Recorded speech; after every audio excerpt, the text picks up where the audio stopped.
भारत माता की, भारत माता की, भारत माता की। महाराष्ट्र के लोकप्रिय मुख्यमंत्री एकनाथ शिंदे जी, केंद्रीय मंत्रिमंडल के मेरे साथी अनुराग ठाकुर, भारती पवार, निशित प्रामाणिक, महाराष्ट्र के डिप्टी सीएम देवेंद्र फडणवीस, अजित पवार जी, सरकार के अन्य मंत्रीगण, अन्य महानुभाव और मेरे युवा साथियों, आज का ये दिन भारत की युवा शक्ति का दिन है। ये दिन उस महापुरुष को समर्पित है जिसने गुलामी के कालखंड में भारत को नई ऊर्जा से भर दिया था। ये मेरा सौभाग्य है कि स्वामी विवेकानंद की जयंती पर मैं आप सब नौजवानों के बीच नासिक में हूं। मैं आप सभी को राष्ट्रीय युवा दिवस की शुभकामनाएं देता हूं। आज ही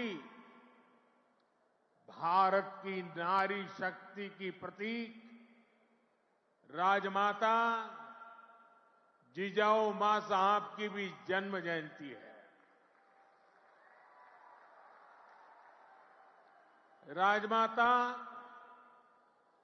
जिजाऊ मांसाहेब यांच्या जयंती दिनी त्यांना वंदन करण्यासाठी मला महाराष्ट्राच्या वीरभूमीत येण्याची संधी मिळाली, याचा मला अतिशय आनंद आहे। मी त्यांना कोटी कोटी वंदन करतो। साथियों, ये केवल एक संयोग नहीं है कि भारत की अनेक महान विभूतियों का संबंध महाराष्ट्र की धरती से रहा है। ये इस पुण्य भूमि का, इस वीर भूमि का और इस तपोभूमि का प्रभाव है। इस धरती पर राजमाता जिजाऊ मां साहब जैसी मातृशक्ति ने छत्रपति शिवाजी महाराज जैसे महानायक को गढ़ा। इसी धरती ने देवी अहल्याबाई होलकर, रमाबाई अंबेडकर जैसी महान नारियां हमें दी। इसी धरती ने लोकमान्य तिलक, वीर सावरकर, आनंद कन्हेरे, दादा साहब पोटनीस, चाफेकर बंधु जैसे अनेक सपूत हमें दिए। नासिक पंचवटी की इस भूमि में प्रभु श्री राम ने काफी समय बिताया था। मैं आज इस भूमि को भी नमन करता हूं, श्रद्धापूर्वक प्रणाम करता हूं। मैंने आह्वान किया था कि जनवरी तक हम सभी 22 जनवरी तक हम सभी देश के तीर्थ स्थानों की, मंदिरों की साफ सफाई करें, स्वच्छता का अभियान चलाएं। आज मुझे कालाराम मंदिर में दर्शन करने का, मंदिर परिसर में सफाई करने का सौभाग्य मिला है। मैं देशवासियों से फिर अपना आग्रह दोहराऊंगा कि राम मंदिर में प्राण प्रतिष्ठा के पावन अवसर के निमित्त देश के सभी मंदिरों में, सभी तीर्थ क्षेत्रों में स्वच्छता अभियान चलाएं, अपना श्रमदान करें। मेरे युवा साथियों, हमारे देश के ऋषियों, मुनियों, संतों से लेकर सामान्य मानवी तक सभी ने हमेशा युवा शक्ति को सर्वोपरि रखा है। श्री अरविंद तो कहते थे कि अगर भारत को अपने लक्ष्य पूरे करने हैं तो भारत के युवाओं को एक स्वतंत्र सोच के साथ आगे बढ़ना होगा।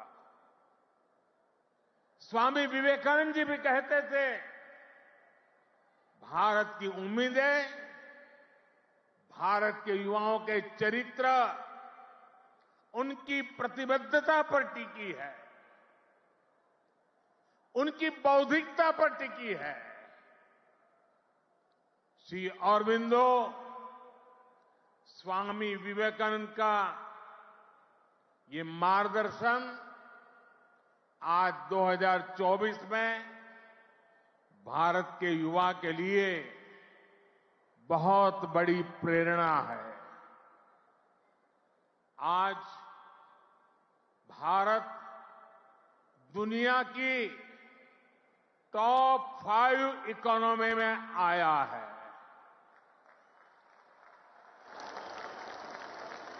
तो इसके पीछे भारत के युवाओं की ताकत है। आज भारत दुनिया के टॉप 3 स्टार्टअप इकोसिस्टम में आया है, तो इसके पीछे भारत के युवाओं की ताकत है। आज भारत एक से बढ़कर एक इनोवेशन कर रहा है। आज भारत रिकॉर्ड पेटेंट फाइल कर रहा है। आज भारत दुनिया का बड़ा मैन्युफैक्चरिंग हब बन रहा है। तो इसका आधार भारत के युवा है, भारत के युवाओं का सामर्थ्य है। साथियों, समय हर किसी को अपने जीवन काल में एक सुनहरा मौका जरूर देता है। भारत के युवाओं के लिए समय का वो सुनहरा मौका अभी है। अमृत काल का ये कालखंड है। आज आपके पास मौका है इतिहास बनाने का, इतिहास में अपना नाम दर्ज कराने का। आप याद करिए, आज भी हम सर एम विश्वेश्वरैया की याद में इंजीनियर्स डे मनाते हैं। उन्होंने 19वीं और 12वीं शताब्दी में अपना जो इंजीनियरिंग कौशल दिखाया, उसका आज भी मुकाबला मुश्किल है। आज भी हम मेजर ध्यानचंद को याद करते हैं। उन्होंने हॉकी की स्टिक से जो जादू दिखाया, वो आज तक लोग भूल नहीं पाए। आज भी हम भगत सिंह, चंद्रशेखर आजाद, बटुकेश्वर दत्त जैसे अनगिनत क्रांतिकारियों को याद करते हैं। उन्होंने अपने पराक्रम से अंग्रेजों को पस्त करके रख दिया था।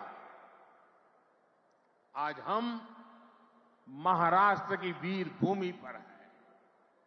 आज भी हम सभी महात्मा फुले, सावित्रीबाई फुले को इसलिए याद कर रहे हैं क्योंकि उन्होंने शिक्षा को सामाजिक सशक्तिकरण का एक माध्यम बनाया। आजादी के पहले के कालखंड में ऐसे सभी महान व्यक्तित्वों ने देश के लिए काम किया। वो जिए तो देश के लिए, वो जूझे तो देश के लिए, उन्होंने सपने संजोए तो देश के लिए, उन्होंने संकल्प किए तो देश के लिए, और उन्होंने देश को नई दिशा दिखाई। अब अमृत काल के इस कालखंड में आज वो दायित्व आप सभी मेरे युवा साथियों के कंधों पर है। अब आपको अमृत काल में भारत को एक नई ऊंचाई पर ले जाना है। आप ऐसा काम करिए कि अगली शताब्दी में उस वक्त की पीढ़ी आपको याद करे, आपके पराक्रम को याद करे। आप अपने नाम को भारत और पूरी दुनिया में, दुनिया के इतिहास में स्वर्ण अक्षरों में लिख सकते हैं। इसलिए मैं आपको 21वीं सदी के भारत की सबसे सौभाग्यशाली पीढ़ी मानता हूं। मैं जानता हूं आप ये कर सकते हैं। भारत के युवा ये लक्ष्य हासिल कर सकते हैं। मेरा सबसे ज्यादा भरोसा आप सभी पर है, भारत के युवाओं पर है। मैं मेरा युवा भारत संगठन से जिस तेजी के साथ देश के कोने कोने में युवा जुड़ रहे हैं, उससे भी बहुत उत्साहित हूं। मेरा युवा भारत, माय भारत संगठन की स्थापना के बाद ये पहला युवा दिवस है। अभी संगठन को बने 75 दिन भी पूरे नहीं हुए हैं और 1 करोड़ 10 लाख के आसपास युवा इसमें अपना नाम रजिस्टर करा चुके हैं। मुझे विश्वास है आपका सामर्थ्य, आपका सेवा भाव देश को, समाज को नई ऊंचाई पर ले जाएगा। आपका प्रयास, आपका परिश्रम युवा भारत की शक्ति का पूरी दुनिया में परचम लहराएगा। मैं माय भारत संगठन में रजिस्टर कराने वाले सभी युवाओं का आज विशेष अभिनंदन करता हूं। और मैं देख रहा हूं माय भारत में रजिस्ट्रेशन में हमारे युवा और हमारी युवतियां दोनों के बीच में कंपटीशन चलती है, कौन ज्यादा रजिस्ट्री करवाए। कभी युवक आगे निकल जाते हैं, कभी युवतियां आगे निकल जाती हैं। बड़ी जोरों की स्पर्धा चल रही है। साथियों, हमारी सरकार को अब 10 साल हो रहे हैं। इन 10 वर्षों में हमने पूरा प्रयास किया है कि युवाओं को खुला आसमान दे, युवाओं के सामने आने वाली हर रुकावट को दूर करें। आज चाहे शिक्षा हो, रोजगार हो, एंटरप्रेन्योरशिप या इमर्जिंग सेक्टर्स हो, स्टार्टअप्स हो, स्किल्स या स्पोर्ट्स हो, देश के युवाओं को सपोर्ट करने के लिए हर क्षेत्र में एक आधुनिक डायनेमिक इकोसिस्टम तैयार हो रहा है। आपको 21वीं सदी की आधुनिक शिक्षा देने के लिए नई राष्ट्रीय शिक्षा नीति लागू की गई है। युवाओं के लिए अब देश में आधुनिक स्किलिंग इकोसिस्टम भी तैयार हो रहा है। हाथ के हुनर से कमाल करने वाले नौजवानों की मदद के लिए पीएम विश्वकर्मा योजना शुरू की गई है। पीएम कौशल विकास योजना की मदद से करोड़ों युवाओं को स्किल से जोड़ा गया है। देश में नए आईआईटी, नए एनआईटी लगातार खुलते जा रहे हैं। आज पूरी दुनिया भारत को एक स्किल्ड फोर्स के रूप में देख रही है। विदेश में हमारे युवा अपना कौशल दिखाया पाए, इसके लिए सरकार विदेश जाने वाले युवाओं को ट्रेनिंग भी दे रही है। France, Germany, UK, Australia, Italy, Austria जैसे अनेक देशों के साथ सरकार ने जो मोबिलिटी समझौते किए हैं, उसका बड़ा लाभ हमारे युवाओं को मिलेगा। साथियों, युवाओं के लिए नए अवसरों का आसमान खोला जाए। सरकार इसके लिए हर क्षेत्र में पूरी शक्ति से काम कर रही है। देश में ड्रोन सेक्टर के लिए नियम सरल बनाए गए हैं। सरकार आज एनिमेशन, विजुअल इफेक्ट्स, गेमिंग और कॉमिक सेक्टर्स को प्रमोट कर रही है। एटॉमिक सेक्टर, स्पेस और मैपिंग सेक्टर को भी खोला गया है। आज हर क्षेत्र में पिछली सरकारों से 2 गुनी, 3 गुनी रफ्तार से काम किया जा रहा है। ये जो बड़े बड़े हाईवे बन रहे हैं, वो किसके लिए है? आपके लिए, भारत के युवाओं के लिए। ये जो नई नई वंदे भारत ट्रेनें चल रही है, वो किसकी सहूलियत के लिए? आपके लिए, भारत के युवाओं के लिए। हमारे लोग विदेश जाते थे, वहां के पोर्ट, वहां के एयरपोर्ट देखकर सोचते थे कि भारत में ऐसा कब होगा। आज भारत के एयरपोर्ट्स दुनिया के बड़े से बड़े एयरपोर्ट का मुकाबला कर रहे हैं। कोरोना के समय आपने देखा है, विदेशों में वैक्सीन के सर्टिफिकेट के नाम पर कागज थमाया जाता है। ये भारत है जिसने हर भारतवासी को वैक्सीन लगाने के बाद डिजिटल सर्टिफिकेट दिया। आज दुनिया के कितने ही बड़े देश हैं जहां पर लोग मोबाइल डेटा इस्तेमाल करने से पहले 100 बार सोचते हैं।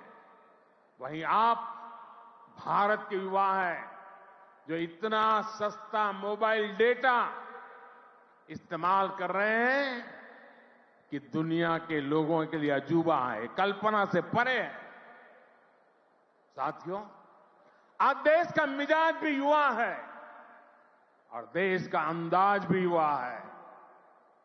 और जो युवा होता है वो पीछे नहीं छोड़ता, पीछे नहीं चलता, वो स्वयं लीड करता है। इसलिए आज टेक्नोलॉजी की फील्ड में भी भारत फ्रंट से लीड कर रहा है। चंद्रयान और आदित्य L1 उसकी सफलता हमारी आंखों के सामने है। Made in India INS Vikrant जब समंदर की लहरों से टकराता है तो हम सभी का सीना चौड़ा हो जाता है। जब लाल किले से मेड इन इंडिया तोप गरजती है तो देश में एक नई चेतना जग जाती है। जब भारत में बना फाइटर प्लेन तेजस आसमान की ऊंचाई नापता है तो हम गर्व से भर जाते हैं। आज भारत में बड़े बड़े मॉल से लेकर छोटी छोटी दुकान तक हर तरफ UPI का इस्तेमाल हो रहा है और दुनिया हैरान है। अमृतकाल का आरंभ गौरव से भरा हुआ है। अब आप युवाओं को इस अमृतकाल में इससे भी आगे लेकर जाना है, विकसित राष्ट्र बनाना है। साथियों, आपके लिए ये समय सपनों को विस्तार देने का समय है। अब हमें केवल समस्याओं के समाधान नहीं खोजने हैं, हमें केवल चुनौतियों पर विजय नहीं पानी है, हमें खुद अपने लिए नए चैलेंजेस तय करने होंगे। हमने 5 ट्रिलियन इकोनॉमी का लक्ष्य सामने रखा है। हमें दुनिया की तीसरी सबसे बड़ी अर्थव्यवस्था बनना है। हमें आत्मनिर्भर भारत अभियान के सपने को सिद्धि देनी है। हमें सर्विसेज और IT सेक्टर की तरह भारत को विश्व का मैन्युफैक्चरिंग हब भी बनाना है। इन आकांक्षाओं के साथ साथ भविष्य के प्रति हमारी जिम्मेदारियां भी है। जलवायु परिवर्तन की चुनौती हो, प्राकृतिक खेती को बढ़ावा देना हो, हमें लक्ष्य बनाकर तय समय में इन्हें प्राप्त करना है। साथियों, अमृतकाल की आज की युवा पीढ़ी पर मेरे विश्वास की एक और वजह है और वो खास वजह है। इस कालखंड में देश में वो युवा पीढ़ी तैयार हो रही है जो गुलामी के दबाव और प्रभाव से पूरी तरह मुक्त है। इस पीढ़ी का युवा खुलकर कह रहा है, विकास भी और विरासत भी। ये लोग आयुर्वेद तो हमारे देश में योग हो या आयुर्वेद हो, हमेशा भारत के लिए एक पहचान के रूप में रहा है। लेकिन आजादी के बाद इन्हें ऐसे ही भुला दिया गया। आज दुनिया इन्हें स्वीकार कर रही है। आज भारत का युवा योग आयुर्वेद का ब्रांड एम्बेसडर बन रहा है। साथियों, आप अपने दादा दादी, अपने नाना नानी से पूछिएगा, वो आपको बताएंगे कि उनके दौर में रसोई में बाजरे की रोटी, कोदो, कुटकी, रागी, ज्वार यही तो हुआ करता था। लेकिन गुलामी की मानसिकता में इस अन्न को गरीबी के साथ जोड़ दिया गया, इन्हें रसोई से बाहर कर दिया गया। आज यही अन्न मिलेट्स के रूप में, सुपर फूड के रूप में वापस रसोई में पहुंच रहे हैं। सरकार ने इन मिलेट्स को, मोटे अनाज को श्री अन्न की नई पहचान दी है। अब आपको इन श्री अन्न का ब्रांड एम्बेसडर बनना है। श्री अन्न से आपकी सेहत भी सुधरेगी और देश के छोटे किसानों का भी भला होगा। साथियों, आखिर में एक बात राजनीति के माध्यम से देश की सेवा की भी करूंगा। मैं जब भी ग्लोबल लीडर्स या इनोवेटर से मिलता हूं तो उनमें मुझे एक अद्भुत आशा दिखती है। इस आशा की, इस आकांक्षा की एक वजह है डेमोक्रेसी, लोकतंत्र। भारत मदर ऑफ डेमोक्रेसी है, लोकतंत्र की जननी है। लोकतंत्र में युवाओं की भागीदारी जितनी अधिक होगी, राष्ट्र का भविष्य उतना ही बेहतर होगा। इस भागीदारी के कई तरीके हैं।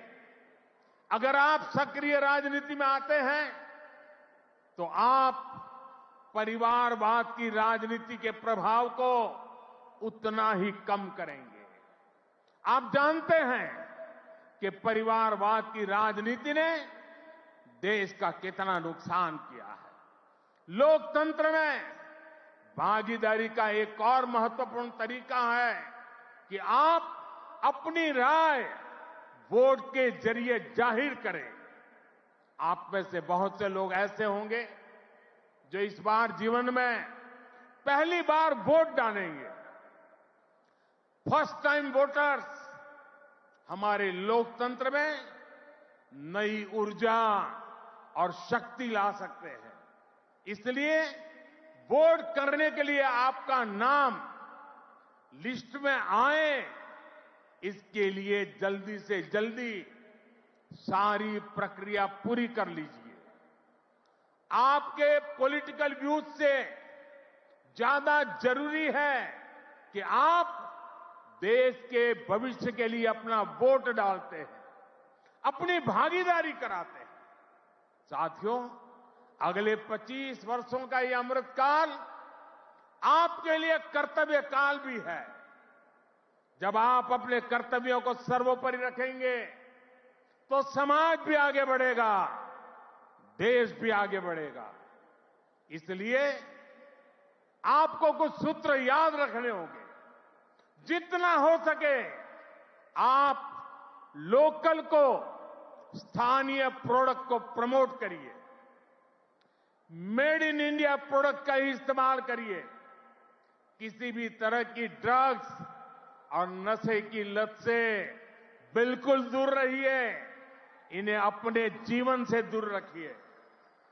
और माताओं, बहनों, बेटियों के नाम अपशब्दों का, गालियों का इस्तेमाल करने का जो चलन है, उसके खिलाफ आवाज उठाइए, इसे बंद करवाइए। मैंने लाल किले से भी इसका आग्रह किया था, आज फिर से दोहरा रहा। साथियों, मुझे विश्वास है आप सब, हमारे देश का एक एक युवा अपने हर दायित्व को पूरी निष्ठा और सामर्थ्य से पूरा करेगा। सशक्त, समर्थ और सक्षम भारत के स्वप्न की सिद्धि का जो दीप हमने जलाया है, वो इसी अमृत काल में अमर ज्योति बनकर विश्व को प्रदीप्त करेगा। इसी संकल्प के साथ आप सभी का बहुत बहुत धन्यवाद। भारत माता की दोनों मुट्ठी बंद करके पूरी ताकत से आप जिस राज्य से आए हैं वहां तक आपकी आवाज पहुंचनी चाहिए। भारत माता की, भारत माता की, भारत माता की, भारत माता की। वंदे वंदे वंदे वंदे वंदे वंदे वंदे वंदे वंदे। धन्यवाद। बहुत बहुत धन्यवाद।